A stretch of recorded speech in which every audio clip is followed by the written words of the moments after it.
မကောင်းနာကိုကြံဝစီသနှုတ်မြကြကမကောင်းစကားထွက်ခဲ့ပြန်ကိုဟံမူရတကယ်လို့တော့မကောင်းအလုံးပေါ်လာမှဤသုံးတန်လူမိုက်တရားကိုနေလားငါလားရှောင်ရှားသင်ပေပြန်မကောင်းနာကိုကြံဝစီသနှုတ်မြကြကမကောင်းစကားထွက်ခဲ့ပြန်ကိုဟံမူရတကယ်လို့တော့မကောင်းအလုံးပေါ်လာမှဤသုံးတန်လူမိုက်တရားကိုနေလားငါလားရှောင်ရှားသင်ပေပြန်အဲ့ဒီဘဝတော့ကအမေဆုံးမတော်နားမထောင်ပဲနဲ့အမေကိုသွားပြီးတော့ခမည်းကြီးသုတ်တံမှာတန်တခြင်းလျှော်ပြီးတော့ကိုတတ်သေးပါလားလို့အနန္တကုန်ရင်ကျေးဇူးရှင်မိခင်ကြီးကိုဘေးတိုင်ဝစီကံနဲ့ပြမတာဘာကံနဲ့ပြမတာဝစီကံနဲ့ပြမတဲ့အတွက်ကြောင့်မို့လို့ယခုဥဒ္ဒရသာမဏေဘဝမှာတန်တခြင်းလျှော်ပြီးတော့ခံရတယ်လို့မြတ်စွာဘုရားကအတိတ်ကြောင်းပြန်ပြောတာဘယ်ကြောင်းပြန်ပြောလဲဒါကြောင့်ဒီနေရာမှာဘုန်းကြီးတို့ညီငယ်ညီမငယ်တွေဘုန်းကြီးဘာပြောခြင်းတို့ဆိုရင်ကျေးဇူးရှိတဲ့အမိဖများရဲ့ပေါ်မှာကာယကံနဲ့မပြင်းမနဲ့ဝစီကံနဲ့မပြင်းမနဲ့မနောကံနဲ့မပြင်းမနဲ့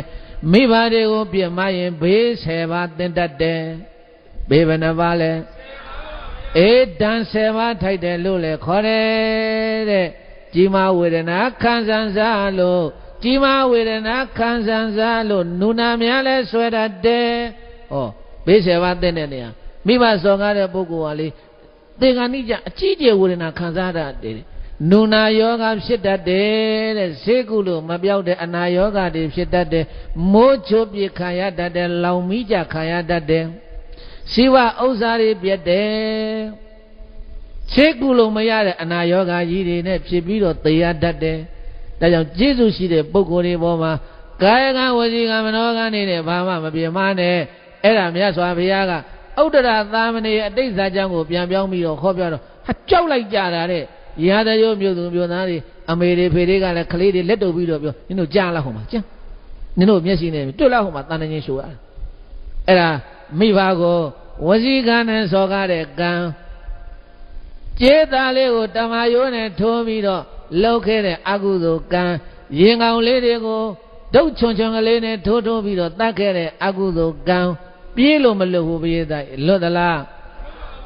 ဒါကြောင့်ဝိဘရောက်ရေးကြောက်သွေးတုံမွဲဖရာတော်လဲရှောင်လွဲမလွဲတွေးကြုံရဲဟိုတဝဲလဲမလွတ်သေးဝကြွေးခက်လာတယ်ကျင်နာထောက်ထားသနာမျောခေါ်ကုသိုလ်ပွားမှုအပြုကြနောနှိမ့်စေညင်ပန်းတရားပြေချောနောင်ချောင်ကျင်ရေးဝကြွေးစင်ဖို့မျောတဲ့သာသမီများအကုသိုလ်လုပ်တယ်လဲမိဘကတားပေးကလေးဆိုတော့ဘာမှမသိဘူးသိသလားဘေးတိုင်းမသိဘူးအကုသိုလ်လုပ်နေရင်တားပေးမလုပ်နဲ့သာသငရဲကြည့်တယ်ဒီလိုပြောလက်ဦးဆရာမိထိုက်စွာသာပုပ္ပါစရိယာမင်းနဲ့ဖတယ်မိဘတွေမှာတာဝန်မရှိဘူးလားသာသမီတွေကုသိုလ်လုပ်ဖို့လို့လဲမိဘတွေမှာတာဝန်ရှိတယ်အကုသိုလ်ရှောင်ဖို့လို့လဲမိဘတွေမှာတာဝန်ရှိတယ်